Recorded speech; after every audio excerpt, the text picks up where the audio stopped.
안녕하세요. Hello, everybody. Our lesson for today is about 여러 가지 물건 세기. Okay? So, 여러 가지는 that means iba't iba. 물건 is bagay or things. Okay? Pag plural, alam nyo na yon. Then, se is di ba sa atin is hanadul set, se din siya. Pero dito, yung verb na ito is seda. Seda. Kung hahanapin nyo sa dictionary. So, that means count. So, pag segi는, pagbilang. Okay? So, 여러 가지 물건 세기. Okay?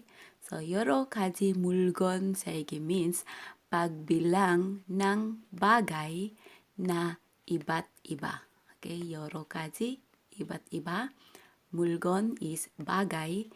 Se is bilang. Okay? 세기, pagbilang. So, ito po ay hinati ko, I divide this into 3 parts. So, this is the part 1. So, let's start sa isang bahay. Isang bahay. Okay? Dito, samsa, yung native Korean, hindi nyo yun gagamitin, kundi yung tinuro ko sa inyo, yung sinundan ng video na ito.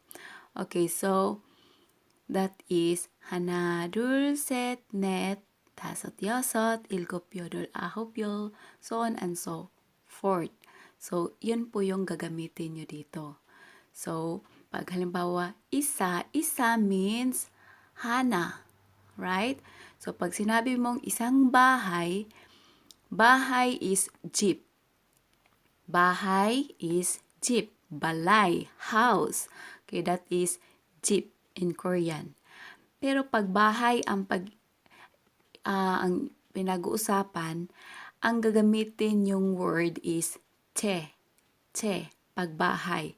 Halimbawa, ang bahay, marami akong bahay. Halimbawa, 5 yung bahay ko. So, 5 bahay. Pag sasabihin yung 5 bahay in Korean, 5 is count. Let's count. 하나, 둘, 셋, 넷, 다섯. 다섯. So, 집, 다섯, 채. Ganyan po dapat. Okay? Iba-iba. In English kasi, halimbawa sabihin mo, how many apples? How many houses? O halimbawa, 5 houses. Okay? So, 1 house. The difference is, if it is singular, kunyang house, just house.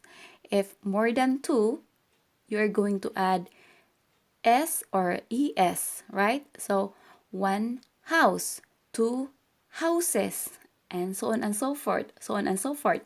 So, in here, in Korea, iba. Pag bahay ang pinag-usapan or building, so, sasabihin mo na che, yung sa dulo. Okay?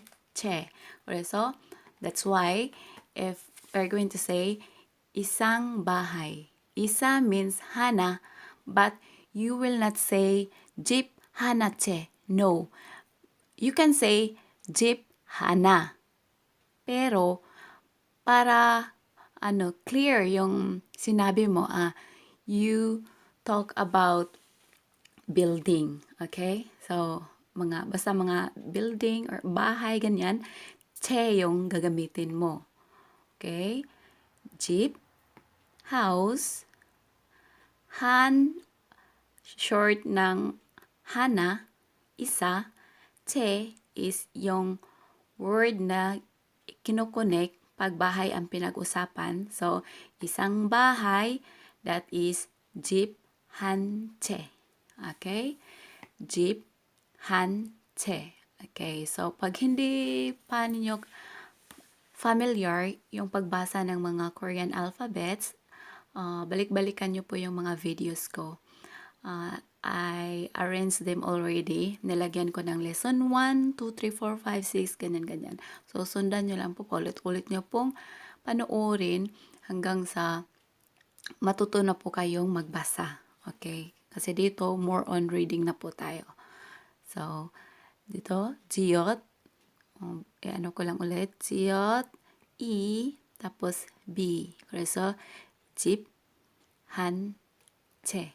Okay? 집, 한 채. Next. isang kotse. Isang kotse. Kotse는 차. Okay? kotse. Kotse. Paano ba sabihin? Kotse. One car. Okay?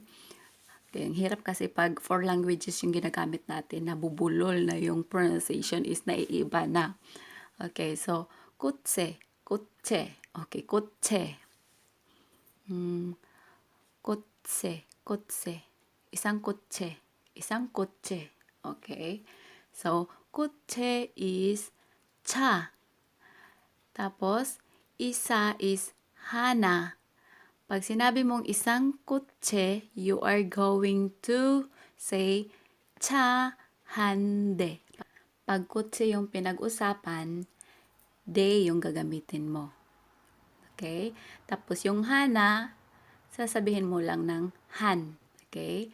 Tapos 차, kotse, kadami, hana is isa, de is sa mga sasakyan. Okay mo.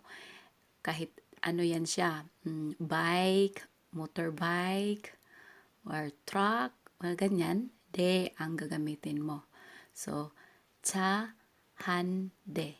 Okay? 차 한 대. Pag mga sasakyan, ang pag-uusapan. Okay? So, by the way, ang cha, hindi lang po yan car or kotse yung ibig sabihin yan. Cha is also means tea. Cha. Cha, yung iniinom na cha. Yun ay cha din po yan. Cha. Diba? Okay, cha. Cha. Cha is, diba sa atin sa Tagalog is cha. Maybe yung salita na yan is hindi sa atin. Macho. Am I right? Baka sa ano yan, Chinese na word. Kasi cha. Malapit lang dito, cha. Ang cha kasi is, ano yan siya, tea. Okay, yung cha. Okay, so, yun lang. I-add ko lang.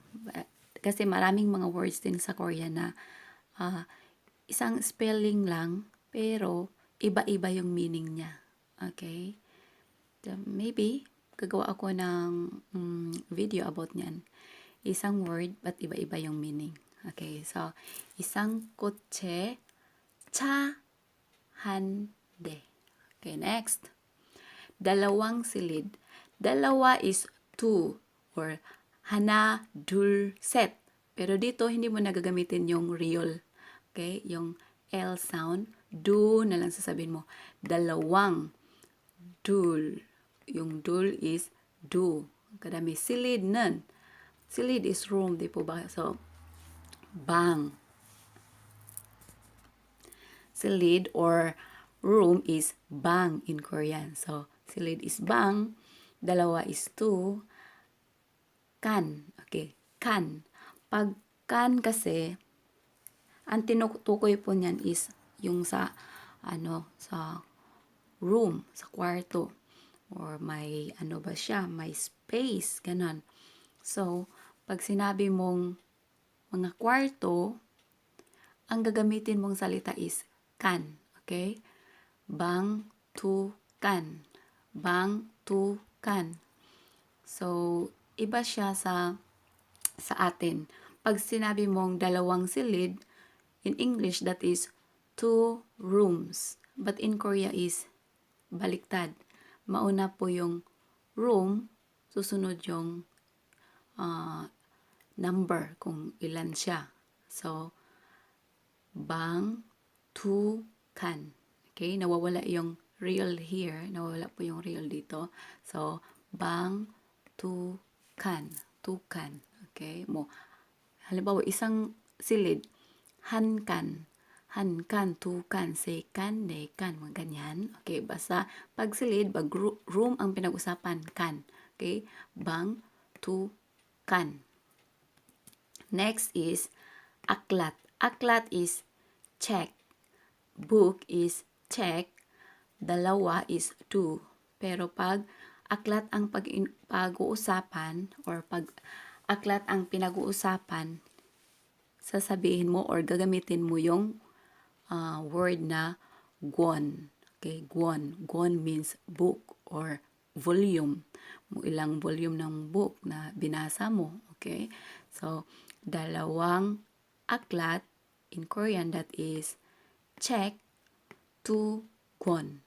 Check, 2 gwon. 뭐 책 한 권, 책 3권, 4권, 5권. Okay? So, 1권, 2권, 3권. Okay? So, next. Tatlong kwaderno. Tatlo is set, right? Pero pag sinabi mong tatlong kwaderno or notebook, okay? Notebook, 공책. 공책. Check is book. 공책 is notebook. So, tatlong kwaderno, that is 공책 3권. Okay? Kahit yung notebook, 권 din po yung ginagamit. Okay? So, set or se is tatlo. 권 is volume or book. So, that is 공책 3권. 뭐 공책 1권, 공책 10권, 공책 몇 개 있으나 12권, halimbawa 12, ganyan. Okay? Memorize nyo lang po yung Sino-Korean numbers. Next, tatlong pirasong papel. Okay. Pag papel po ang pinag-usapan, jang po yung gagamitin nyo. Jang. Okay? Jang means gaano siya ka, ano ba yan? Jang kasi in English that is long or yung length. Okay? So, tatlo is set, tapos piraso is, ito yun, jang. Okay? Piraso, jang. Pero ang piraso is iba-iba din po yung gamit niya pag sinabi sa Korean. Okay? Mamaya, pag-aralan natin. Basta pag papel po yung pinag-usapan, jang po yung gagamitin nyo. So, 종이 is paper or papel. Set is tatlo, piraso is jang. So, tatlong pirasong papel in Korean, that is 종이, senjang. Okay? Did you understand? Ganyan lang po siya. Next. Isang pares na medyas 말고 여기 먼저 해볼까? Let's start from sapatos. isa is 하나죠. isa, pares is 결레. Okay? 결레. Okay? Ito, pag ang R, take note, ang R, kasunod is R, real, magkasunod, ang sound niyan is not R sound, but L. Hindi mo sasabihin, gyore. No. That is, gyole. Okay? L, sound po yan. Pag R, magkasunod. Okay? So, pag sapatos is kudu. Okay? Kudu. Isang pares na sapatos. So, in Korean, that is 구두 한 켤레. 구두 한 켤레. Next, isang pares na medyas. Okay? That is, medyas, in Korean, that is 양말. 하나 is isa, 켤레 pares. So, isang pares na medyas, that is 양말 한 켤레.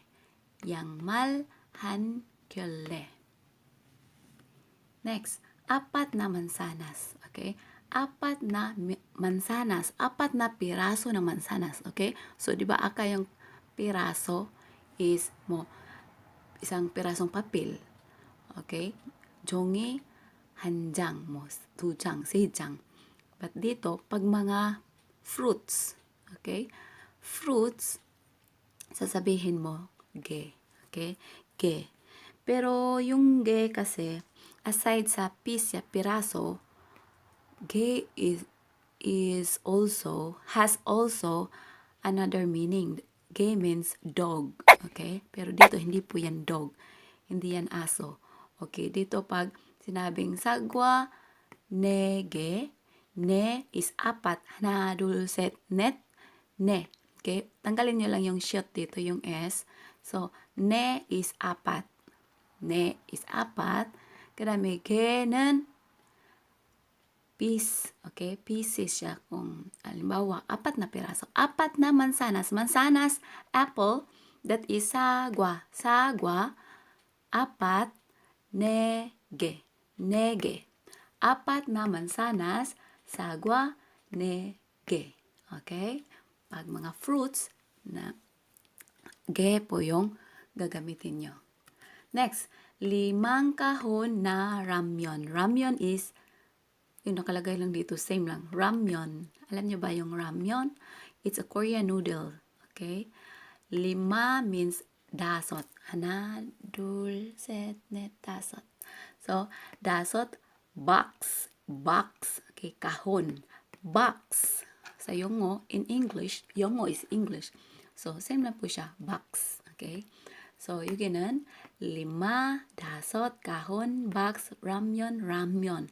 Noodle. Okay, Korean noodle. So, 5 kahon na ramyon in Korean, that is ramyon, 10 box. Okay, wag niyo sabihin 10 box ramyon. Baliktad. Ramyon will go first, tapos 5 kahon, 10 box. Okay, pwede nyo palitan dito na sa inyo lang yan mo. Hambox, ramyon hambox, ramyon 2 box, ramyon 3 box, ramyon 4 box. Okay? Next, 6 na tao. Okay, 6 is yosot. Hana, dul, set, net, dasot, yosot. Okay? Ang yosot is 6. Pag tao po ang pinag-uusapan, myong ang gagamitin nyo. Myong. Okay? So, pag minsan naman sinasabi, halimbawa, ilan kayo? 우리는 만약에 5 tao. Mo, 5 tao, halimbawa, 5 saram. Saram heyo. Okay? Saram din yung sinasabi. Mo, 한 사람, 2 saram, 3 saram. Saram means people, human. Pero itong myong kasi is life ang ibig sabihin niyan. 그래서 yung sa tao, pag tao ang pinag-usapan, more on myong po yung ginagamit. myong. 그래서 6명, 6 na tao. 한 명.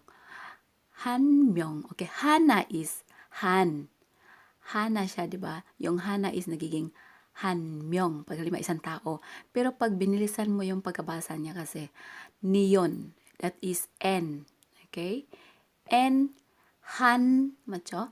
Pero pag magkasunod yan kasi sa M, nagiging M sound din yung N. Kaya nagiging 한명. 한명. Okay? 한명. Anigo. Pero yung pagkasulat niya is 한명. Pag sasabihin mo, mabilisan, you say, 한명. Okay? Kasi nag-iiba yung mga sound kasi pag yung anong consonant yung nasa baba, ano yung kasunod. Kagaya ng sinabi ko kanina na kyole.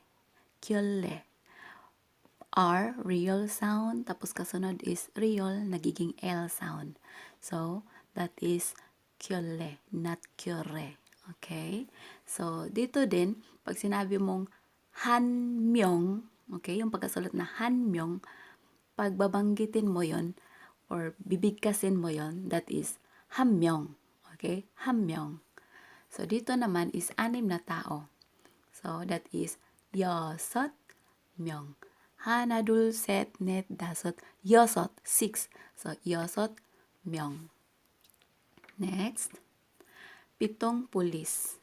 Okay? Pitong pulis. Pulis. Okay? Pito is ilgop. Okay, right? Can you remember? Pito is ilgop. Di ba yung pulis is tao din siya? So, myong din po yung ilalagay nyo. Ilgop myong. Pero, ano siya? Pulis. Pulis in Korean, that is 경찰관. 경찰관. Okay? 경찰관. 일곱 명. 경찰관. 일곱 명. Okay? Kabisaduhin nyo po yung mga bagong vocabularies. Kasi gagamit nyo po yun. If ever, nasa ano na tayo, sa malayo-layo na lesson. Okay? Next, pitong aso or manok. Okay, pitong aso at manok. Oo. So, how are you going to say this one? Pag hayop po yung pinag-usapan, mari yung gagamitin nyo. Mari. Mari. Mari. Okay? Pito is ilgop. Ilgop. Okay? Pito means ilgop. Ilgop mari. Sa ano-ano siya? Anong klase? Pwede din po yung mari is fish. Okay? Fish. Ano ba yan? Fish, isda. So, mari din po yung gagamitin nyo. Pero dito, pitong aso. Aso, kagaya ng sinabi ko sa inyo kanina, hindi lang, halimbawa yung 4 na mansanas, yan ba yung example ko kanina, 4. So, sagwa, nege, ge. Pero ang ge na ito is aso. Okay? Ge is aso. Manok is duck. Manok is duck. Okay? Duck. Dito ang R, wala po yung sound, no sound. Ang babanggitin nyo lang is digot, giyok, duck. So, for example, pitong manok. Pitong manok. 7 chickens, right? So, that is duck, ilgop, mari. Duck, ilgop, mari. Pitong aso, ge. Ge, ilgop, mari. Ge, ilgop, mari. Okay? Pag animals, mari po. Oh, that's all. Wow! So, this time, magre-review na lang po kayo. Okay, review nyo po yun. Very important po yung mga pinag-aralan natin ngayon. Kasi lalabas po yan sa mga exams. Halimbawa, halimbawa, sino bang taong gagamitin natin? Si Juan. Si Juan ay may bahay. 4 ang bahay niya. So, ang pinag-usapan is bahay. So, halimbawa, you choose. Number 1 is ge. Number 2 is jongi. Jongi malgo. Jongi is paper. Pwede rin naman. So, halimbawa, yung mga units na ginagamit. Number 1 is ge. Number 2 is gwon. Number 3 is myong. Number 4 is che. Okay, so alin yung pipiliin nyo dun? So, speaking of Juan ay chief, yung house niya. So, house ang dapat na gamitin is che, di po ba? Karom, che yung pipiliin yung sagot. Hindi yung ge. Ge kasi is ilang piraso. Yung mansanas, 4 na piraso. Pag jongi or jang naman, yung ilang papel. Ganyan. Tapos, yung isa, halimbawa, myong, tao naman yun. Pag tao ang pinag-usapan, myong ang gagamitin. Pang-4 is che, edi yun sa bahay. So, dapat alam nyo yung lahat ng mga terms na gagamitin. Pag bahay, tao, hayop, aklat, yun. Kung ano yung gagamitin, dapat alam nyo po yun. Okay, so review nyo po yung mga tinuro ko sa inyo.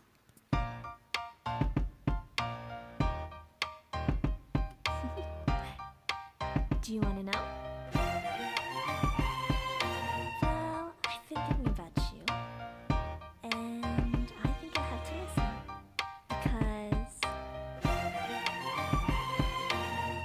the sun is up It's a beautiful day. My beginning will be as bright as the sun. Come, won't you come along? And it feels so bright. It's like luck is raining on me. Go and follow your heart. Doesn't matter how far. There is so much love to give. Something's telling me this time. Baby, baby, now I know. Baby, baby, gotta go. Okay, that's it. Thanks for watching and see you in my next video. Abangan nyo po yung part 2 and part 3 ng lesson natin about mga bagay-bagay. Okay? Yung pagbibilang ng mga bagay-bagay. Okay, thank you and adios. See you next time. Enjoy your day.